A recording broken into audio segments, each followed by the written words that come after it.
Hello everybody, my name is Naomi Hua, and for today's video, what are we going to be talking about is about a topic called those 5 math concepts that I believe everybody should know. So these are the 5 concepts in the topic of statistics and probability, and in our group, it's really necessary for us to master all of these skills. So first, let's look at data handling. Our first focus of the video. So data handling is through collecting, organizing, and analyzing data. So basically it is about how to present out your data and how do you handle it. Imagine throughout this video I'm going to be using the data of friends, of an interview with friends about their favorite fruit.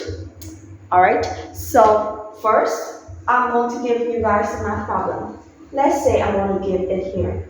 So let's say we have, in my class, there's a project of asking my friends what is their favorite fruit. And so I'm going to ask, let's say, 30 friends, because my class has 30 of them, and also including me. So we have apples here, which has 8 people chose.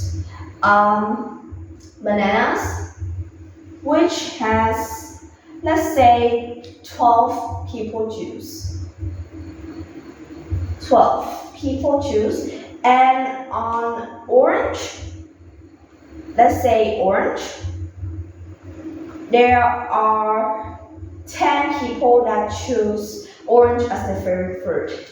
Alright, so this is the math problem that's going to follow us through the video. So first, let's look at data handling. Now, we already have the raw data, which is about apples, 8 people who chose, bananas, 12 students who chose, and oranges, which have 10 people who chose.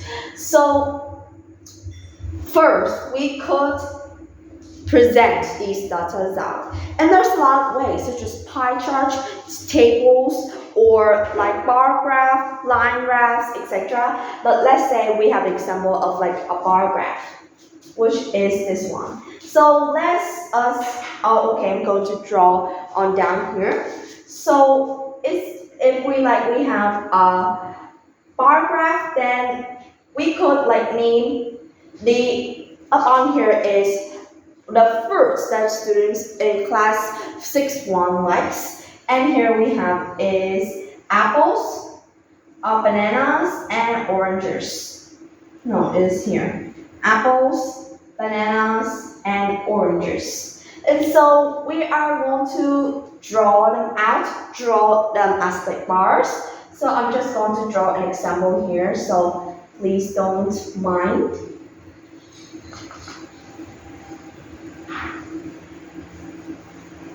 So let's say I have an example like this. So on this, please, I'm sorry for my drawing, because my pen isn't coming out of ink.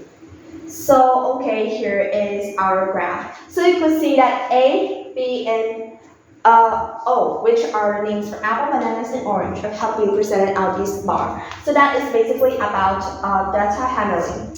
So next, we have a lot of other ways to look at data, and so we're going to be looking at them. First is tally marks. Tally marks are basically about using for counting, and usually we use it to count small numbers. And so here is our signal. And one thing that we need to notice about tally mark is that let me show you guys how do we do these tally marks. So imagine, okay, in the situations, we have 8 students who like apples. So I'm just going to do an example for this. I'm going to write 8 lines. So this is a pretty normal way. It's not tally mark. Why? You may ask, because basically tally mark is the line that comes down. But this is wrong. Tally marks are used so that we could easily count them and we could easily track them, especially small numbers. So let's see. if like every 5 students like it, we're going to have a symbol like this. So it's basically going to be 4 lines, and then when we reach 5, it's going to have a parallel line over here. And then after 5, we have 6, 7, and 8. So we're going to draw 3 lines of it.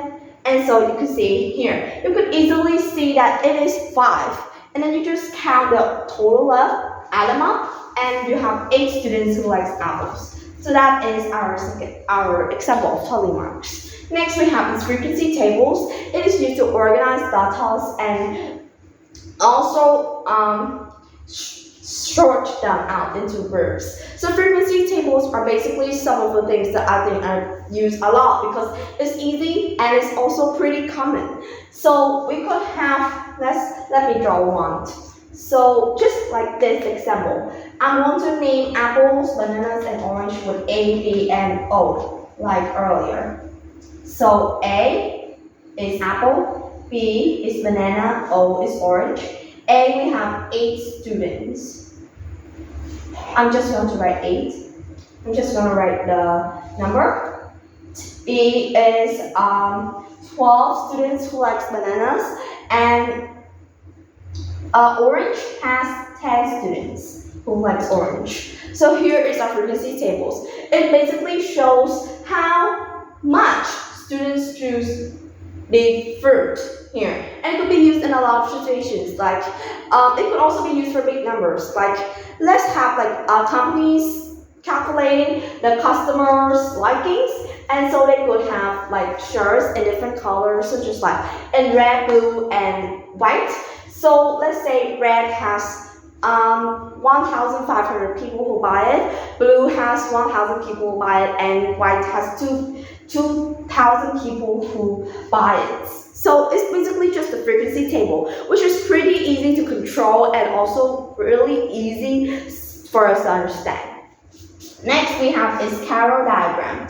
Basically, Carroll diagram is some of the most common ways. It is basically just like a table, but we're going to do it in like a slightly different way. So I'm going to be showing you guys how do we use the Carroll diagram. So basically, let me draw one. With still this example, we are going to have our diagram, which is usually shaped like this.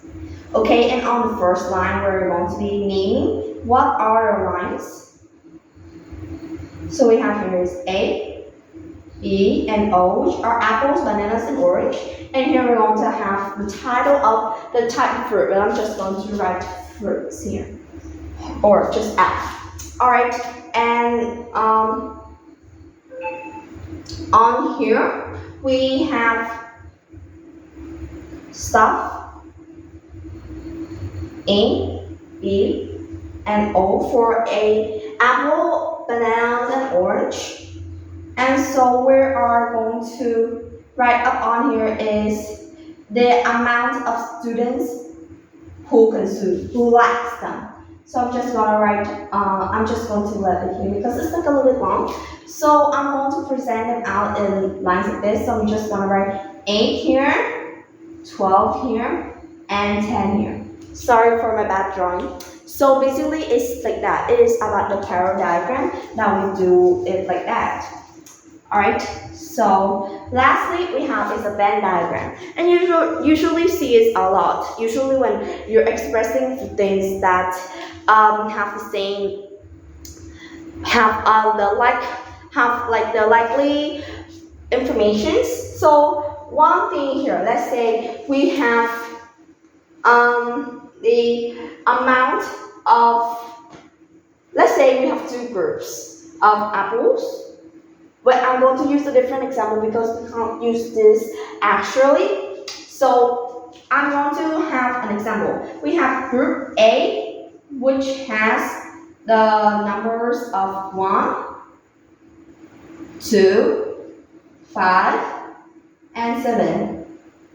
And so group B, we have the numbers which are, let's say 2, 4, 7, and 9.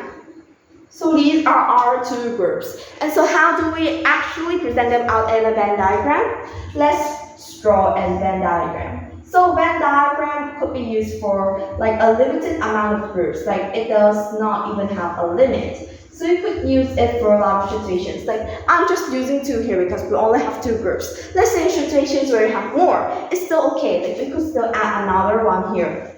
Or like even another one here, or here, here. So there's a lot of situations. So now I'm going to draw them out.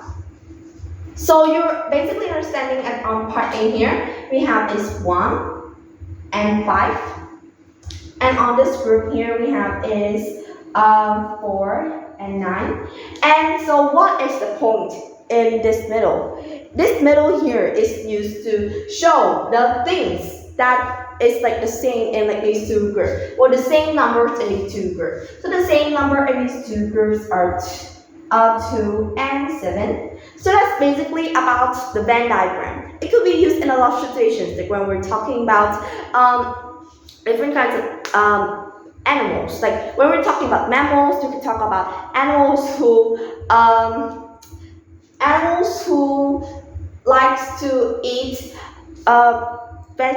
who likes to eat leaves and vegetables, or another group is animals that like to eat meat and other things, and the group in the middle is like the types of animals that could consume both. So that's basically how do we use our Venn diagram.